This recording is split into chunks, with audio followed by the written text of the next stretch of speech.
Do you guys like good whiskey? Me too. I don't care if it's a single barrel.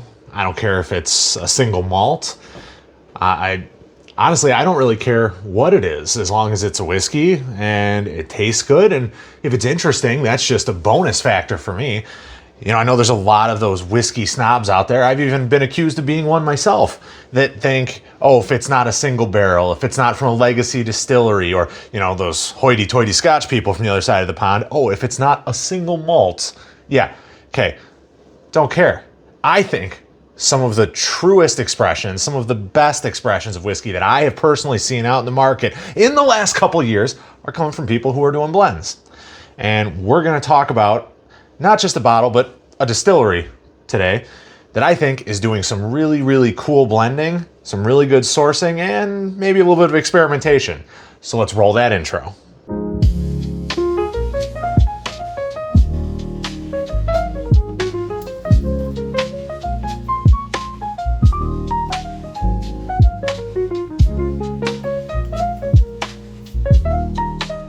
Welcome back to T-Rod Whiskey, guys. Thank you for coming back. Please subscribe, smash that like button down below, drop a comment if you would be so inclined, okay? Totally up to you, but I would appreciate it. Got to feed the algorithm overlords, right? So we're going to talk about something a little bit different today, something that I've never covered on the channel before, and that is a blend of not just one type of whiskey or two types of whiskeys, but now three different unique styles of whiskey. And really that's kind of where we're seeing a lot of emerging art, right, in the industry, if you would. Single barrels are great. I love them. I have hundreds down here, okay? I really do. Regular blends, cool. Barrel finishes, love them. 100% my jam, right? But when you can take 2, 3, 4 different whiskeys and you throw them all together and whip up something unique, that in itself, in my opinion, is a form of higher art, okay? And there's a distillery that is doing just that. So Common Ritual was kind enough to send a few bottles out to me for review. We got this is a double barrel straight bourbon whiskey, aged for 5 years, 60.9 barrel proof, or 60.9% alcohol by volume. So what is that? 121.8 proof. But what I really, really, really like is the transparency on the back of the bottles, okay? This one, you know, it says where it's distilled, where it's aged. It gives you tasting notes. It gives you the grains that are included in the mash bill, and something called values, which, you know, organic, heirloom grains, farm to glass distiller, and Korean natural farming. I mean, that's a step over and above. And I mean, as a total whiskey geek, I like to see stuff like that. The next bottle was a double barrel straight bourbon whiskey, 8 years old, 58.3% alcohol by volume. This one with maize, wheat, rye, barley. It's heirloom grains, sustainably grown, farm to glass, all that good stuff. Tells you where it was sourced from. 2 awesome, awesome bottles, but these are not the ones we're going to talk about tonight. Nope. Tonight, we're going to talk about Altar Bloom. Now, this is very unique for me. In my perspective, I think this is really cool. I think it's really unique. So this is a blend of West Coast rye whiskey, East Coast rye whiskey, and then American single malt. Let's see what it's about. So this is a first batch, if I'm reading this right. Altar Bloom is inspired by Scotland's independent bottlers. This unique blend marries 2 American single malts with rye to create a whiskey for bourbon lovers. Okay, so I got it backwards. Sue me, that's my bad. Okay, so we're gonna say an East Coast and a West Coast American single malt, and then a Midwest rye whiskey. See, Westland Distillery, Kenne Farms Distilling, and Virginia Distillery Company. Okay, so 57.9%. I did take the cellophane off for the video, guys, because you don't want to see me having to fiddle with it. And honestly, I hate editing it out of the video. So I don't know if you guys can tell, but it is unbroken. So we're going to go ahead and we're going to fix that right now. And we are going to dive into a taste. Again, thank you to Common Ritual for sending these out to me. I know it's taken a couple weeks, but I finally got around to making the review here. Okay. Oh, that is a snug fit. All right, so in the glass, got like a nice dark honey color to it. It's actually very, very pleasing to the eye. And it seems fairly viscous so far. I'm liking that. Just go ahead and coat that real nice. And spin, spin, spin. Hit the spin cycle. All right. Whoa. Okay, that's kind of honey forward and grain. So I'm getting a malt characteristic on the nose. Honey, malt, cereal. This smells vaguely reminiscent of like a Highland Scotch, but being that there are two different American single malts here, I'm guessing that that's what's coming through is the maltiness, which for me, not such a bad thing, especially at the higher proof. My biggest issue with ultra malty scotches is that it tastes washed out when it's at, 80 proof, 86 proof. I really want that 95, 100, 110 proof. And what did I say this one was? 57.9, so 115.8. Pretty good.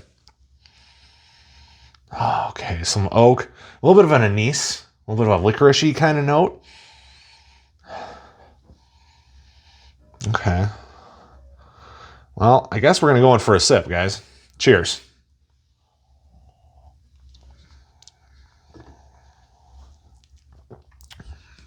Whoa. I'm going to take a second to process here because this is something different. This truly does taste like a spicy Scotch whiskey or a very malty rye whiskey. It's got some grain notes to it that are kind of interesting, but I'm going to tell you the first thing that hit my mind when I tasted this with just that note of anise, Good and Plenty's. If you guys don't know what that is, they're like the little pill-shaped candies that are white and purple candy coated. My mom used to eat them all the time, but they were black licorice bits dipped in a hard candy. This is different. This is really cool. I like this.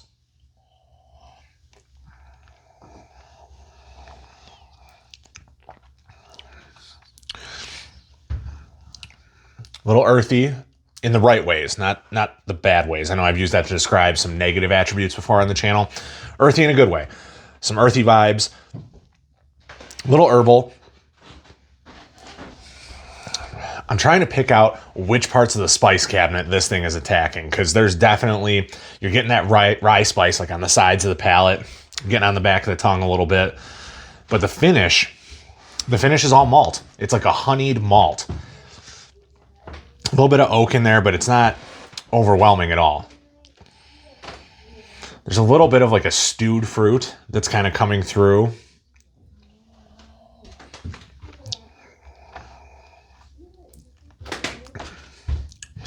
I think the proof helps this out a lot. The viscosity, it coats everything really well, and it lingers. It clings to the sides, right? The side palate is where you're getting the most action after it's gone.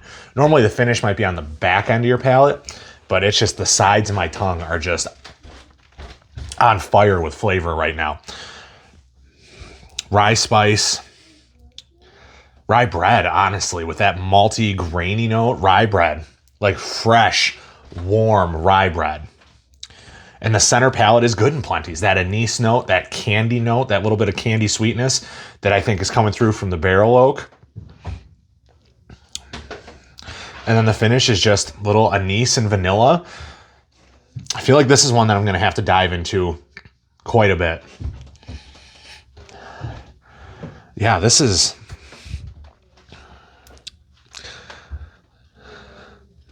So it's malted barley, corn, rye, wheat. So it is a 4-grain.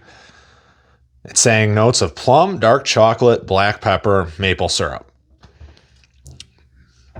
I'm not getting the maple syrup. The plum, I could see. Dark chocolate, Okay. I'm not great at picking up dark chocolate. Admittedly, that's a me thing. That's a my palate thing. Black pepper, I could see. I could see that kind of blending into the rye spice. Again, I like the logo. I think the bottle shape is cool.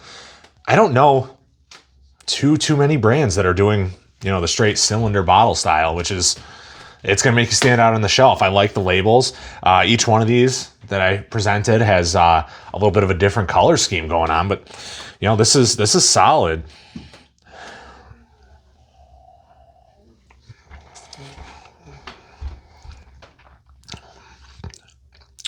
So I'm going to have to score this.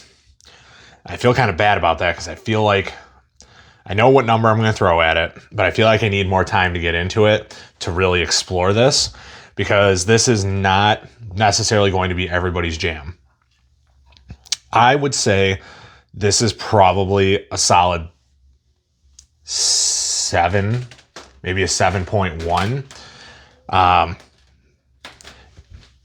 I'm trying to use the same scale I apply to everything else. Me personally, I think this bottle rocks. I think this is amazing. I'm super happy to have this down in the speakeasy because I fully plan on exploring this bottle and pouring myself another little 1.5 ounce pour here and just diving in and picking it apart. I'm going to give Courtney a pour, let her kind of root through it because she picks up different things than I do. And I really want to study this one because I think this is super unique. This is super different than anything on the market right now. I have certainly not seen anything quite like this on store shelves. And I know Michigan's not exactly a hotbed for American single malts, but this is a super unique style of blend. This is a very different approach to a blended whiskey utilizing American single malts, which are now becoming very, very popular since their January ratification day, right? And then Midwest rye whiskey, which I actually am able to get a lot of. We see a lot of it here on the shelves in Michigan. So I'm gonna say 7.1. I love the ingenuity. I love the bottle design. Me personally, I love it. I think it's really good. I think the flavors are well developed. I don't think it's going to be everyone's jam. It is definitely going to have to be either like a fan of malt or maybe a Scotch drinker. This could be a very, very nice gateway drug, right? If you're a Scotch drinker and you're kind of trying to dip your toe into ryes and bourbons, this is what's up. This is what every Scotch drinker has been dreaming about, right? Because it's got that malty characteristic. It's got some fruit to it, just like a Scotch would, but it's got that spicy kind of effect that a rye whiskey is going to have. So it's a nice in between. I would definitely describe this as a gateway drug for Scotch whiskey drinkers. So if any of you are watching and you're like, oh, I like Scotch because it's classy and I just watch bourbon videos to make fun of the rednecks, you're sick, man. You got issues. But also buy one of these. 110% buy one of these. Now, I haven't done a formal review on these other 2 bottles, the double barrels. I did open the 8-year, and this one, very good. There's going to be a separate video for this, but this is a Missouri bourbon.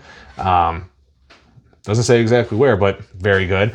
And then this other one, I believe, is sourced from here in Michigan, so that'll be coming to you guys as well. So that's it for my review on the Common Ritual. I think it's very good. I think it's very unique. I think it is a wild step in a very good direction for blending whiskeys, specifically American whiskeys, and doing something different, unique, and giving the community a chance to explore everything that's out there. Because if we just keep doing the same things that we're doing, yeah, there's gonna be great bottles out there, but we should really push the envelope of what's available to us. And I think blending is that frontier. Again, a lot of people are going to look down their nose at blends. I know a few people that are like, oh, no, single barrels only, Kentucky bourbon only. I like the classic notes and I just want the classic bourbon tastes and I want them done extremely, extremely well. The Stags, the Handies, the Wellers, all that. That's what they're looking for. Me personally, I think uniqueness is the way to go. I would rather drink new things, different things, exploratory things, rather than kind of just the same thing over and over again. And yes, I realize the hypocrisy in saying that as I have like 20 bottles of Mayor Pingree behind me. But you know, everybody's got their vices. What can I say? But that's it, guys. That's all I got. Thank you for swinging by. Thanks for checking it out. Make sure you stop by again. If you haven't hit that little bell notification, please make sure you do so, so you get alerts every time I drop new content. We'll see you next time. Cheers.